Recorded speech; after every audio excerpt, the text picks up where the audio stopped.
नमस्कार आप सभी को आदि शंकराचार्य भगवान के श्री चरण कमल में बारंबार प्रणाम करते हुए आइए जानते हैं शंकराचार्य भगवान के उनके जीवन से जुड़ी खास बातें।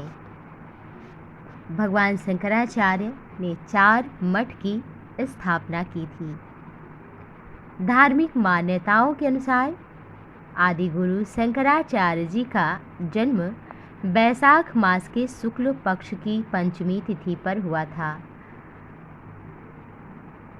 इस साल 17 मई 2021 सोमवार को शंकराचार्य जी का जन्मोत्सव मनाया जाएगा। शंकराचार्य ने हिंदू सनातन धर्म को संगठित करने का कार्य किया था। आदि गुरु शंकराचार्य को कम उम्र में ही वेदों का ज्ञान प्राप्त हो गया था। आइए जानते हैं उनके जीवन से खास जुड़ी बातें। जैसे कि उन्होंने लिखा था, भज गोविंदम गोविंदम भज मूढ़मते। आदि गुरु शंकराचार्य ने भारतवर्ष में 4 मठों की स्थापना की थी। उत्तर में बद्रिका आश्रम ज्योतिर्मठ की स्थापना, पश्चिम में द्वारिका में शारदा मठ की स्थापना, दक्षिण में श्रृंगेरी मठ की स्थापना और पूर्व दिशा में जगन्नाथपुरी में गोवर्धन मठ की स्थापना की थी। 10 नामी संप्रदाय की स्थापना भी आदि गुरु शंकराचार्य ने ही की थी। ये 10 संप्रदाय माने जाते हैं: गिरि संप्रदाय, पर्वत संप्रदाय, सागर संप्रदाय, पुरी संप्रदाय, भारती संप्रदाय, सरस्वती संप्रदाय, वन संप्रदाय, अरण्य संप्रदाय, तीर्थ और आश्रम संप्रदाय। आदि गुरु शंकराचार्य जी के 4 शिष्य पद्मपाद, जिन्हें सरंदन, हस्तामलक, मंडन मिश्र, तोटक, गौड़ पदाचार्य और गोविंद पदाचार्य शंकराचार्य जी के गुरु थे। शंकराचार्य जी ने ब्रह्म वाक्य को प्रचारित किया था कि ब्रह्म ही सत्य है और ये जगत माया है। आत्मा की गति मोक्ष में ही है। ऐसा माना जाता है कि आदि गुरु शंकराचार्य ने केदारनाथ धाम के समीप ही समाधि ली थी और केदारनाथ मंदिर का जीर्णोद्धार भी भगवान शंकराचार्य ने ही कराया था। भगवान शंकराचार्य जगत के कल्याण के लिए प्रकट हुए थे। साक्षात शिव के अवतार थे, जिन्हें बाल्यकाल में ही संन्यास प्राप्त हो गया था। सभी वेदांगों का अध्ययन हो गया था। उन्हें सत्य का परम ज्ञान हो गया था। आदि गुरु शंकराचार्य 8 वर्ष की आयु में ही 4 वेदों के ज्ञाता हो गए थे। 12 वर्ष की आयु में सभी शास्त्रों में पारंगत हो गए थे और 16 वर्ष की आयु में किशोरावस्था प्रारंभ करते ही ब्रह्म सूत्र पर शंकर भाष्य की रचना करके विश्व को एक सूत्र में बांधने का प्रयास भी किया था। आदि गुरु शंकराचार्य 8वीं शताब्दी के भारत के दक्षिणी राज्य केरल के कालपी गांव में जन्मे थे। बहुत दिनों तक शिव आराधना की थी।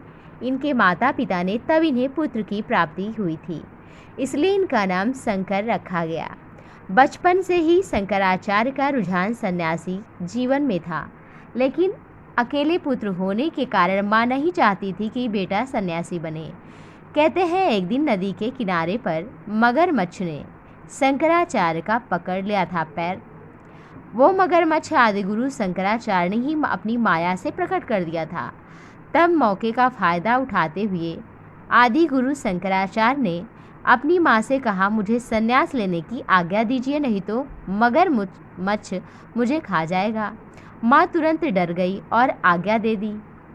मगरमच्छ ने शंकराचार्य का फिर पैर भी छोड़ दिया। इसके पश्चात 8 वर्ष की उम्र में शंकराचार्य ने संन्यास ग्रहण कर लिया। वो श्री गोविंद नाथ के शिष्य बन गए। उन्होंने भारत में व्याप्त धार्मिक कुरीतियों को भी दूर किया और अद्वैत वेदांत की ज्योति से देश को प्रकाशित अलौकिक गति दी। सनातन धर्म की रक्षा के लिए चारों दिशाओं में 4 मठ की स्थापना की। शंकराचार्य हिंदू धर्म में सर्वोच्च धर्मगुरु का पद होता है। इन चारों मठों में शंकराचार्य पद पर उन्हें अपने 4 मुख्य शिष्यों को बैठाया था। 32 साल की अल्प आयु में शंकराचार्य जी ने उत्तराखंड के पवित्र केदारनाथ धाम में अपना शरीर त्याग दिया था। आदि गुरु शंकराचार्य को हर साल बैसाख शुक्ल पक्षमी को श्रद्धांजलि के रूप में उनके लिए ये तिथि मनाई जाती है। आदि गुरु शंकराचार्य ने हमें सत्य का ज्ञान कराया कि ये जगत माया है और परब्रह्म ही सत्य है। इस संसार में आकर कभी कोई कुछ पा ना सका, कुछ ले ना जा सका, लेकिन अगर छोड़ पाया तो वो केवल अपना शरीर स्वतः ही छूट जाता है। इसलिए शरीर के छूटने से पहले ब्रह्म ज्ञान, माया और सत्य ईश्वर का बोध अति आवश्यक है और अपने जीवन को सफल बनाना चाहिए। भगवान शंकराचार्य ने कहा, अंगम गलितम पलितम मुंडम। यह शरीर हर क्षण गलित हो रहा है, जैसे बर्फ गलित होती रहती है क्षण क्षण, ऐसे ही यह शरीर भी पल पल मर रहा है, मृत्यु की ओर शरीर जा रहा है। लेकिन ये शरीर जो है वो अजर है, अमर है, शाश्वत है। उसी आत्मा शाश्वत के स्वरूप से अपने परम स्वरूप परमात्मा को प्राप्त कर लेना ही मानव जीवन का परम उद्देश्य और धर्म है। उम्मीद है आप सभी को ये जानकारी अच्छी लगी होगी। तो दोस्तों को शेयर करिए और हमारे साथ बने रहिए। नमस्कार।